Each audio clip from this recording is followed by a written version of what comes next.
Hello everybody. Today we are going to start with a new reading comprehension lesson. This reading lesson is very interesting and kind of weird. We are going to discover this throughout the lesson. But first, let's read together the title of this reading lesson, and it's The Monster in the Mountain.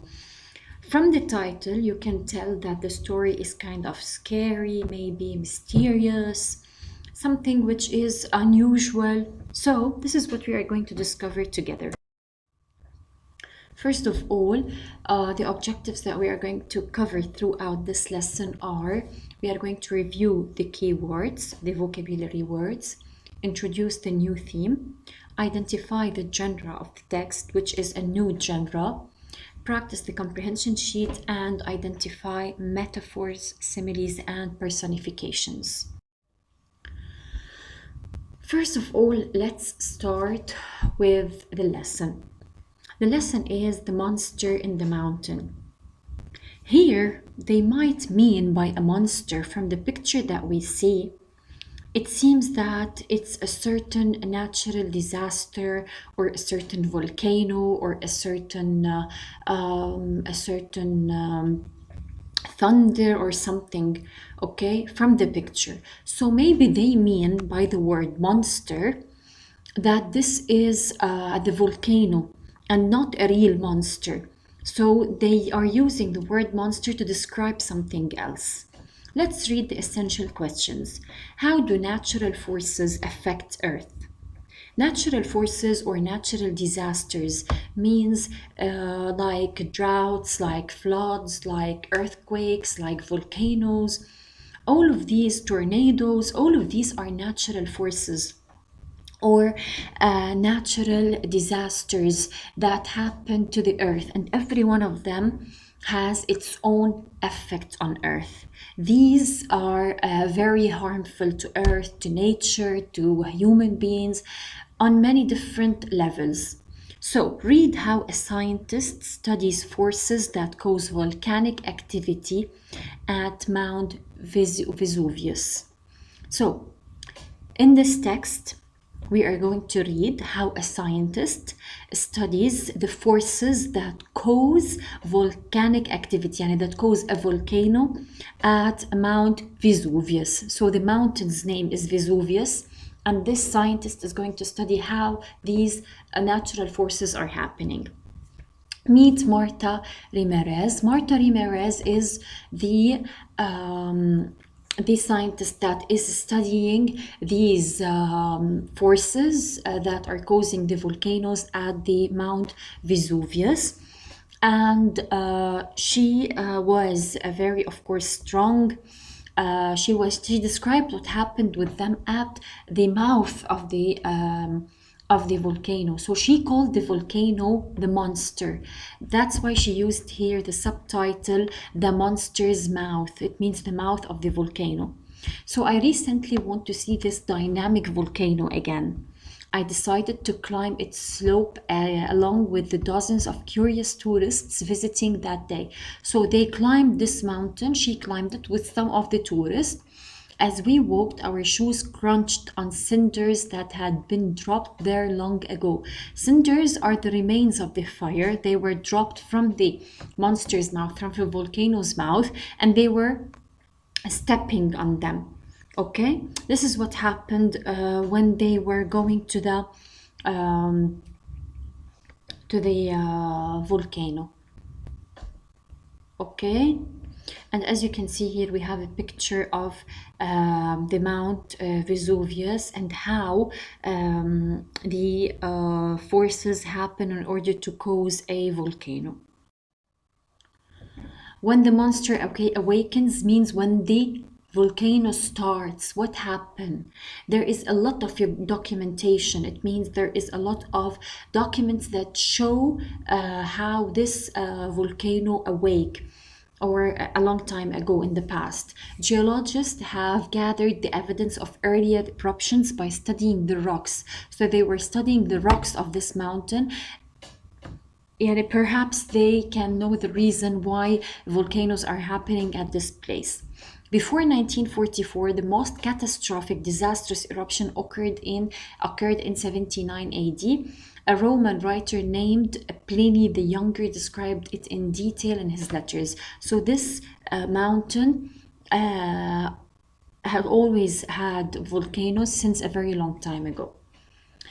Looking ahead, of course, this scientist is looking ahead to find the reasons or the forces that are causing this volcano to erupt again and again, and how these volcanoes are happening, their harmful effects on the people that live close to this place, to the nature around, and so on. As you can see, there's a picture, and this mountain, Vesuvius, is in Italy, in Naples, Italy. This is the country. Talk about how Earth's natural forces affect the environment around Mount Vesuvius. Of course, these are questions that should be asked, and all of the answers are found in the text. What natural occurrences have you experienced that could pose a danger to people? Like, did any one of you, for example, experience a certain natural disaster, an earthquake, a volcano, whatever, and anything else? Have you experienced this before? If yes, we are going to discuss this in the live session. If you have any experiences concerning the natural disasters, if you have gone through any experience concerning the natural disasters, we would like to know about it.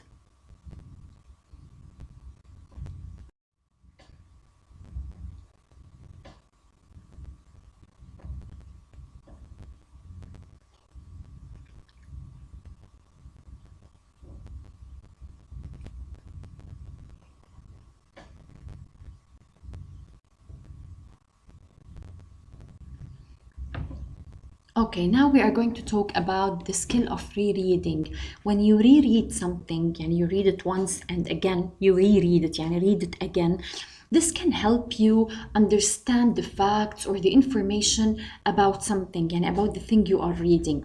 You may be not sure why volcanologists study a volcano even when it's erupting. Reread When the Monster Awakens, يعني this part on page 66, The Monster in the Mountain. So when you read this, you will know. It means when you reread something or read it again, you will understand what the writer means when he talks about something between the lines.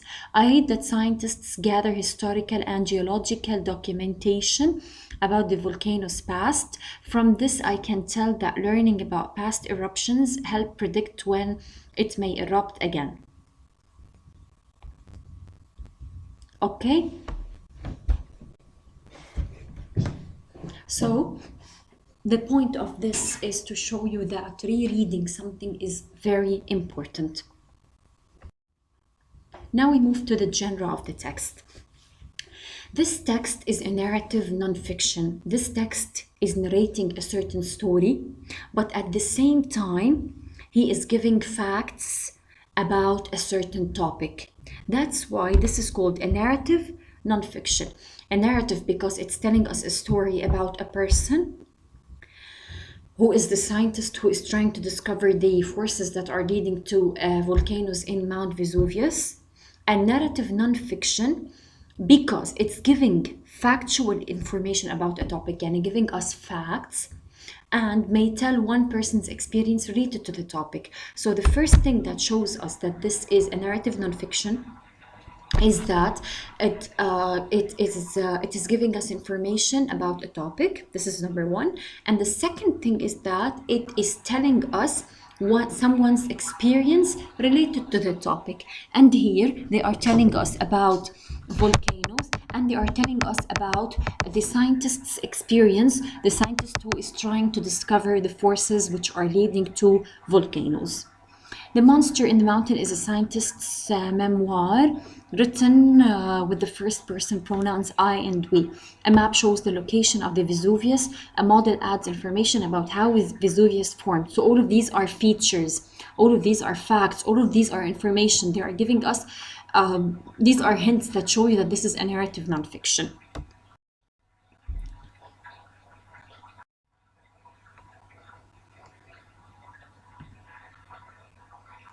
Now I'm going to move to something very, very, very, very important, which is the figurative language.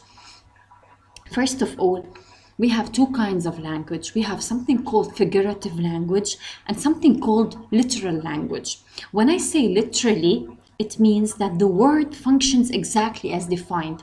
Yani if I said the car is blue, it means the car is really blue. I'm describing it as it is. If I said he caught the ball, it means he really caught the ball. So I'm saying the things as they are. I'm being very objective. Okay? But when I say figuratively, it means I am telling you something, but I mean something else. So figure out what it means. If I said, I've got your back, what do you mean by I've got your back? It means I can carry your back or I have your back, this part of your body. No, it means that I can protect you. I'm always next to you. If I said you're a doll, it means that she is really a doll. No, this is a figurative language. I mean that she is very cute, maybe she is very soft like a doll. So I'm trying to describe her as a doll, but she's not literally a doll. This is what is the difference between literally and figuratively. Today we are going to start with something very important, which is the figurative language or figures of speech. There are many kinds of figures of speech, but we are going to discuss the three of them, which are the simile, the metaphor, and the personification. Let's first start with the simile. The simile is a direct comparison between two things, essentially unlike, two things which are really unlike, but resembling each other in at least one aspect. So they look alike in some way. In order to compare these two things, we use as or like. Okay? For example, it is a device of art and explanation. It is used to compare the unfamiliar to some familiar things. This is the importance of similes. Let's see the examples. The history paper was as tricky as a labyrinth. It means I'm describing the history paper as a labyrinth, and I used as, okay?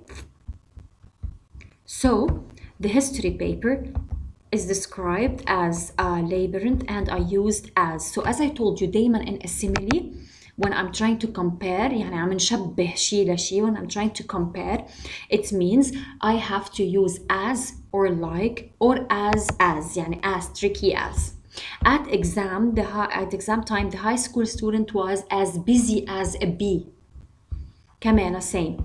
If I said she is beautiful like a moon, it means I'm using also a simile because I'm using like. So this is what you mean by a simile. So the simile is a comparison between two things using as or like.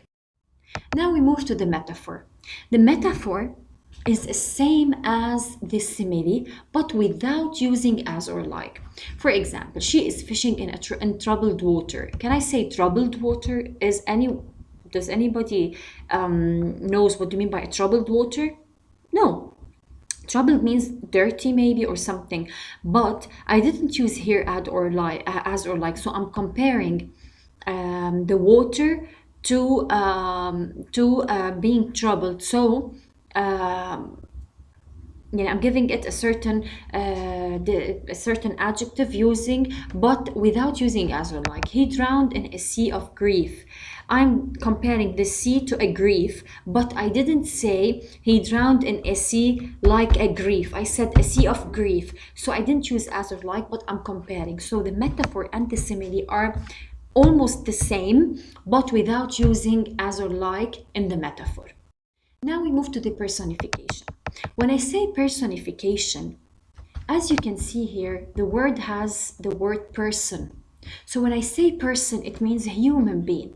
It means I'm taking something from the human being and giving it to an animal or to thing. So it means I'm taking a certain character or feeling or behavior from a human being, borrowing it from the human being, borrowing a certain characteristic from a human and give it to a thing or an animal. For example, the sky weeps. When we say weep, it means cry. Does the sky cry? No, we are using this action, which is weeps, to the sky, while it is an action for a human being. So this is a personification. The shadow of the moon danced on the lake. Danced is a verb, it's an action, and usually human beings dance, but this time I borrowed this action and gave it to the shadow of the moon. So this is also a personification. There is also here an exercise, like Jenny had cooked the candy too long. When she was ready to cut it in squares, it was a rock. This is a metaphor, and so on. We are going to solve them, of course, in the live session. Here are their answers.